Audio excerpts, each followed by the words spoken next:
gracious me!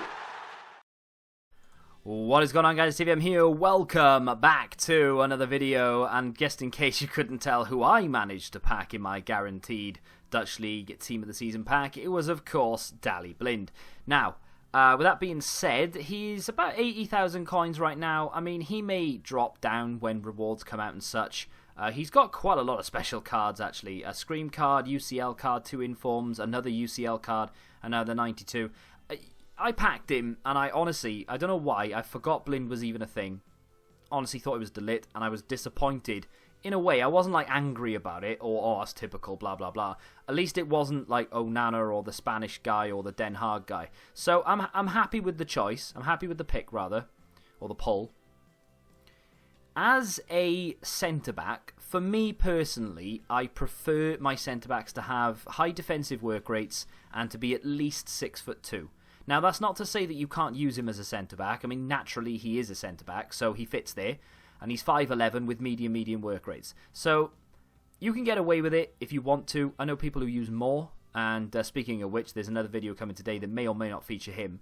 But I know people who use more and they swear by him. He's 5'10", and people think he's one of the best defenders in the game. And that's more than acceptable. If you find that he's good, then that's fine. But for me, personally, I need him to be 6'2", because if ever there's a mistake and I concede a goal, even if it's nothing to do with Daley Blind, I would be blaming him because he's 5'11", and in my mind, that's why. It's stupid, but it's true. Now, in terms of a centre-back, he's got some really nice stats, some really nice defensive stats across the board. However, I'm not going to be playing him as a centre-back because, like I said, I don't really trust players who aren't 6'2" plus with medium work rates. I would much rather him play as my CDM. So in terms of the review, I'm going to do it my way, and if you don't like it, then I do apologise, but I am going to review him essentially as a super sub CDM, which is ultimately where I find him to be in my team right now. He doesn't fit in my team for Chem at all. He gets a link to Van Dijk, but no one else. So, I'm going to just bring him on in the Weekend League as a CDM. And I haven't done that yet, but of course, by the time I get to the clips and the review screen and such, we will have done. But I'm hoping that he's going to give us some sort of Kante type performance. Chem style wise, as you can see, I've gone with a shadow.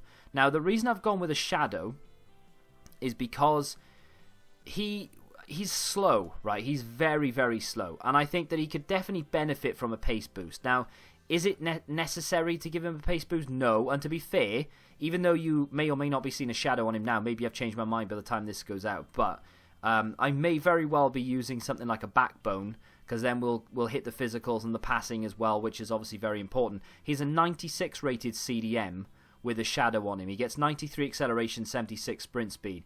I just think it's almost important to make him a bit quicker, because if you are countered, at least you know your CDM can track all the way back. He's got 98 stamina, which is phenomenal. But the best thing about that is you know that he's going to have the pace to track back and disrupt the attack, basically. Because how many goals do you ever concede where you get countered? I know the majority of mine are either I've been countered and I've just conceded from that counter-attack when it was my corner or my free kick, or maybe I've lost the ball doing something silly, and that's another one. Lose the ball in something silly in the defence is another reason. But, I mean, hey, he's not going to be able to affect that with his pace. But in terms of counter-attacks, we can counter the counter-attack with having a CDM with 93 acceleration. So that was my thought process. It's a bit more money to throw on top. It's like nearly, what, 5k to throw a shadow on top of Daley Blind. But for around 85,000 coins then, you've got arguably one of the best CDMs around. He is very Kante-esque. I'd be very interested to have both of those side by side actually, so that we could get a direct comparison to see which one would be better. If you do end up getting in front of goal as well, he's got very good attack positioning, okay long shots for a centre-back. I mean, okay, very good long shots, volleys and shot power for a centre-back, because obviously he used to be a left-back. In fact, at some point during his career, he may very well have been a CDM. I think every single card that he has is a centre-back, though. It is indeed. So, all in all, for 80,000 coins, you're getting yourself what looks like an absolute tank of a CDM at Super Sub. However, I'm not going to drop him back into the centre-back position for Weekend League. I don't want it to ruin everything, but I'll give my assessment on what I believe his centre-back capabilities would be. So it's been a little while since the beginning part of this. I've not finished my weekend league games yet, but I do have a general idea of what this guy is like coming off the bench and being a super sub CDM. I use Mbabu right now, which is the team of the season Swiss guy, the right back. I use him as a CDM essentially. Now and again I bring him on as a left back, but I do tend to bring him on as a CDM. He's very good because he's got the height, he's got the strength. Dali Blind is a very competent CDM. You bring him on, he does a job, he's no nonsense, he's a little bit quicker. He definitely isn't set 93 acceleration, he doesn't feel that quick. But he does feel very, very good at just holding down the position. I didn't notice him to be wandering off. He never really miscontrolled the ball, his ball control being 92. We've not touched that either, so naturally it's 92. He's got very good reactions, which you'd expect. I mean, 98 reactions, you kind of expect him to be snappy on the ball, and he is. Now, I currently use the Moments Gerrard. Now, obviously, Moments Gerrard isn't great for the CDM spot, but he does a reasonable job for me. But his reactions aren't there. He can't like do a little drag back as quick as you like. He can't sidestep as quick as you like because he doesn't have the agility, nor does he have the reactions to do that. Dali Blind does have that, so he does lack a little bit in the height compared to Gerrard. Not an awful lot, but a little, a couple of inches. But he does have that extra reactions. He does have the agility and the balance that card doesn't have. So I was bringing Dali Blind on for Gerrard, and I definitely noticed a sort of a snappier response in my CDMs. That was very, very good. Now, do I really want to be keeping a 92 rated centre-back as a super sub CDM? I'm not sure, because I do have Mbabu, and I'm a big fan of that Mbabu card. So I'm not saying Mbabu is better than Dali Blind. It just sort of suits my bullying tactic more than anything. You get in amongst them and you sort of use your height to your advantage, and you manage to win the ball back much better than with someone who's sub 6 foot, essentially. It's just the way the game is coded, and it's really frustrating, but it's just the way it is. Now, should you go out and buy this card as a super sub is the question I suppose everybody's asking. And in terms of like if you've got an unlimited budget or whatever, obviously maybe you've got Hullet or whatever in your team, I don't even know why you'd be watching this, then no, obviously. But in terms of like packing a red version of this card, I would be down to keep that. I know I've got the blue version here, and I may very well keep it. I don't know yet, but if I got this guy as a red pick and he was genuinely the best red pick option that I had, I would be very tempted to keep it. I think he is exceptional off the bench in the CDM spot.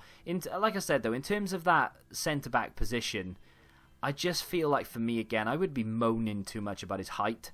And I don't really want to have to, blame everything on him, even if it's nothing to do with him. Even if Van Dijk misses a header and it just all of a sudden falls down and Dali Blind doesn't know what's going on, and all of a sudden the opponents put the ball in the back of the net, it was Van Dijk's fault for not heading it away in the first place. I would blame Dali Blind because he's only 5'11".